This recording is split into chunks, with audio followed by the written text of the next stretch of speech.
ఒకప్పుడు ఎక్స్టర్నల్ అఫైర్స్‌లో పనిచేసినటువంటి ఐఎస్ఐ రాను ఇంటర్నల్‌గా పనిచేస్తూ ఇంటర్నల్ సిస్టమ్‌ను కూడా హర్ట్ చేసే విధంగా ఈ సంస్థలన్నిటిని తయారు చేసింది కాబట్టి, వాళ్ళని వదిలించుకునే పరిస్థితులు లేదు కాబట్టి, ఇవాళ వీటిని వదిలించుకోవడం ఫస్ట్ క్రైటీరియా.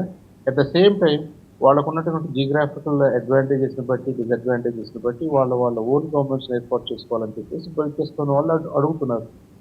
ఇప్పుడు అవన్నీ ఏమవుతాయో కూడా చూడాలి. రైట్. ఇవాళ 1877 ట్రీటీ పాకిస్తాన్ ఖచ్చితంగా దిక్కుతోచని వాళ్ళు పరిస్థితుల్లో they will bring in cross roads 1877 treaty నిలబడి సార్. ఉంది. డౌట్ లేకుండా 1877 నాటి ఒప్పందాన్ని వాళ్ళు బయటికి తీసుకొచ్చి చూపిస్తున్నారు బెలూచీలు.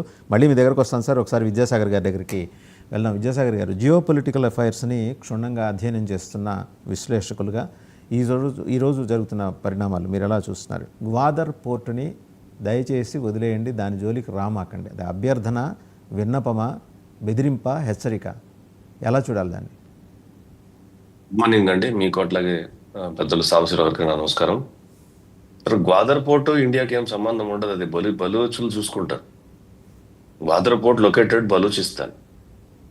ఆ సిల్క్ రోడ్ అనేది అయితే డిజైన్ చేసిందో పాకిస్తాన్, అది పీఓక్ మీదుగా వస్తూ ఆ పంజాబ్ ఈ ఖైబర్ పఖ్తూన్ఖ్వాని టచ్ చేస్తుంది, పంజాబ్ ప్రావిజన్స్ టచ్ చేస్తుంది, సింధ్ ప్రావిజన్ టచ్ చేస్తూ గ్వాదర్ పోర్టు బలూచిస్తాన్ లో ఎండ్ అవుతుంది. సముద్రం దగ్గర గ్వాదర్ పోర్ట్ ఉంటుంది.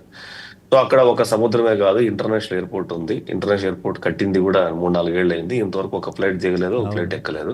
అక్కడికి వచ్చేసి వాళ్ళు ఓపెనింగ్ చేయాలి అంటే ప్రధానమంత్రి రావడానికి కూడా బలూచిస్తాన్ లో చంపేస్తారేమో అని చెప్పేసి రాలేదు. చైనా వాళ్ళు, పాకిస్తాన్ గవర్నమెంట్ ఇద్దరు కలిపి వర్చువల్ గా దాన్ని ఇనాగ్రేట్ చేశారు. బలూచ్ లోని ఈ మధ్యలో ఒక 3 to 4 months back China China వాహనాలు కానివ్వండి, చైనీస్ ఉండేటువంటి ప్రాంతంలో దాడి చేసి, చైనీస్ కి పాకిస్తాన్ వాళ్ళు అక్కడ సెక్యూరిటీ గార్డ్స్ గా ఉంటారు.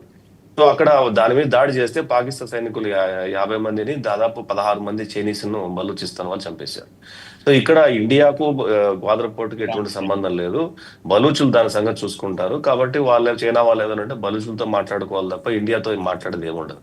ఒకవేళ అది బలూచులు కనుక హ్యాండ్ ఓవర్ చేసుకుంటే బలూచులు దే కెన్ ఆపరేట్. వాళ్ళు డిఫరెంట్ కంట్రీస్ తోటి వాళ్ళు స్వయం ప్రతిపత్తి కలిగినటువంటి రాష్ట్రంగా ఏర్పడిన తర్వాత దాన్ని వాళ్ళు ఆపరేట్ చేస్తారు. ఇంటర్నేషనల్ ఎయిర్పోర్ట్ వాళ్ళకి జరిగిన అన్యాయాల, అక్రమాల మీద ఒక ఇంటర్నేషనల్ ఎయిర్పోర్ట్ వస్తుంది. వాళ్ళకి ఒక గ్వాదర్ పోర్ట్ లాంటిది వస్తుంది. ఆ ఏరియా ఆ మినరల్స్, మైన్స్ తోటి బాగా వెరీ రిచ్ ల్యాండ్ అది. ఆ ల్యాండ్ తోటి వాళ్ళు స్వయం సమృద్ధి పొంది వాళ్ళు ఆ టెరిటోరియల్ బాగుండడానికి అది దోహదపడుతుంది. సో ఇండైరెక్ట్ గా ఎన్ని రోజులు చైనా, పాకిస్తాన్ కలిసి చేసినటువంటి దాష్టికాలు, దౌర్జన్యాలు ఏవైతే ఉన్నాయో బలూచుల మీద, ఈ డబ్బు సంపాదన విషయంలో, ఈ రోజు అది China is going to gift to Baluch and as well as the international airport.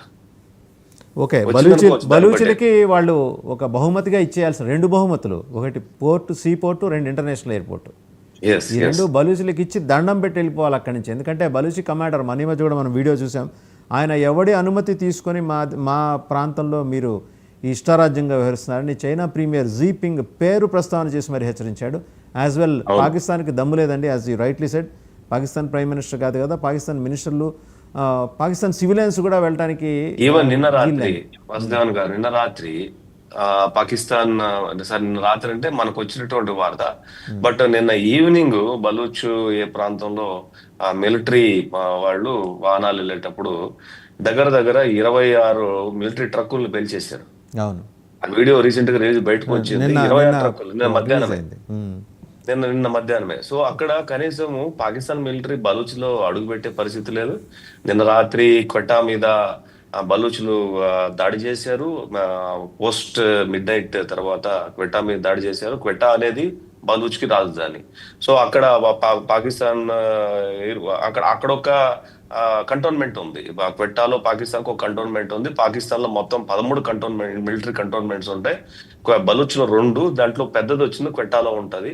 ఆ కంటోన్మెంట్ నుంచి పాకిస్తాన్ సైన్యం పరారైపోయింది. Now the Quetta city is under by the Baluch liberation army. Okay, control తీసేసుకున్నారు వీళ్ళు క్వెట్టా సిటీని. క్వెట్టాను కంట్రోల్ తీసేసుకున్నారు. ఏంటంటే ఇక్కడ ఖైబర్ పఖ్తూన్ఖ్వా అండ్ బలూచ్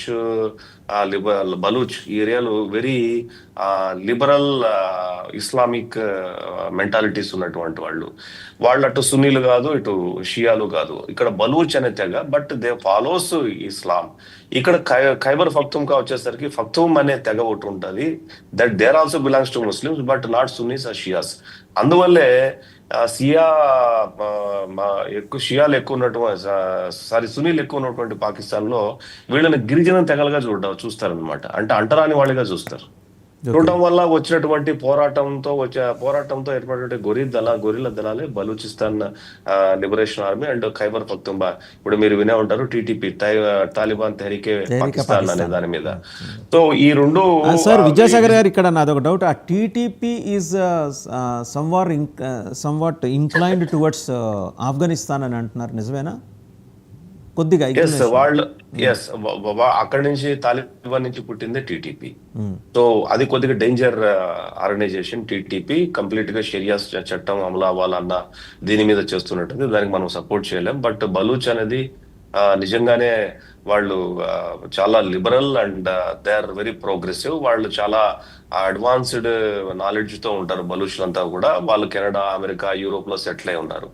సో మీకు విషయం చెప్తాను. 1947కు మునుపు, భారతదేశం స్వతంత్రం మునుపు భారతదేశంలో చివరి జరిగిన ఎలక్షన్స్ లో, అంటే బ్రిటిషర్స్ ఉన్నప్పుడు, మీరు ఇండియాలో ఉండాలా పాకిస్తాన్ లో ఉండాలా తెలుసుకోవాలనుకుంటే all India Muslim league party ఏదైతే జిన్నా పార్టీ ఏదైతే ఉందో వాళ్ళు, తర్వాత కాంగ్రెస్, ఇప్పుడున్న కాంగ్రెస్ కాదు, అప్పుడున్న కాంగ్రెస్ లో ఉన్న వాళ్ళు ప్రావిజన్స్, అప్పట్లో మనకు స్టేట్స్ లేవు, ప్రావిజన్స్ లో ఎలక్షన్ జరిగితే బలూచిస్తాన్ అండ్ ఖైబర్ పఖ్తూన్ఖ్వా రాష్ట్రాలు రెండు కూడా కాంగ్రెస్ కోటేశారంటే అఖండ భారత్ కోటేశారు వాళ్ళు. అంటే భారతదేశం కలిసే ఉండాలన్నది. ఈవెన్ సింధు ప్రాంతం కానివ్వండి, లేకపోతే ఖైబర్ పఖ్తూన్ఖ్వా కానివ్వండి, అంటే బలూచిస్తాన్ కానివ్వండి. కాబట్టి అప్పుడు ఉన్నటువంటి పరిణామాల దృష్ట్యా 25 లక్షల మంది చనిపోతే, ఆ విధిలేని పరిస్థితుల్లో దేశం విభజన జరిగితే, ఆ విభజన అప్పుడు సింధు ప్రాంతం అటు లాహోర్ కానివ్వండి, పంజాబ్ లో కొంత ప్రాంతం వాళ్ళకి ఇచ్చేయడం కానీ, ఎటు ప్రాంతం చివరిలో ఎడ్జ్ లో ఉంటది కాబట్టి, ఆఫ్ఘాన్ ఇరాన్ కు దగ్గరలో ఉంటది కాబట్టి, బలూచిస్తాన్ అటు కజకిస్తాన్ కు దగ్గరగా ఉంటది కాబట్టి ఆ ప్రాంతాన్ని దీన్ని అంత మొత్తం కలిపేసి పాకిస్తాన్ చేశారు. బట్ 1947కి బిఫోర్, ఇందాక మీరు అన్నారు ట్రీటీ 1872లో ట్రీటీ ఏదైతే దాన్ని బయట ఎందుకు తీస్తారంటే, they are not willing to join with Pakistan in the year of 1947. So వాళ్ళు ఇప్పటికీ కూడా బలూచ్లో మీరు ఇండియాని మా ఒక స్టేట్ గా ప్రకటించండి, భారతీయ శిక్షాస్మృతి కానీ భారతీయులకు ఏదైతే అభివృద్ధి కార్యక్రమాలు ఏదైతే జరుగుతాయో మా ప్రాంతంలో చేయండి అని చెప్పేసి అక్కడ ఎప్పుడు బలూచిస్తాన్ లో భారతదేశం జెండాలు పట్టుకొని తిరుగుతూ ఉంటారు. Not in Khyber Pakhtunkhwa but Baloch లో వెరీ లిబరల్స్. మనకు ఈ రోజు యుద్ధం గురించి మనం మాట్లాడితే వాసుదేవన్ గారు, ఇది ఇప్పటి నుంచి చేసినటువంటి ఎక్సర్సైజ్ కాదు, చాలా సంవత్సరాల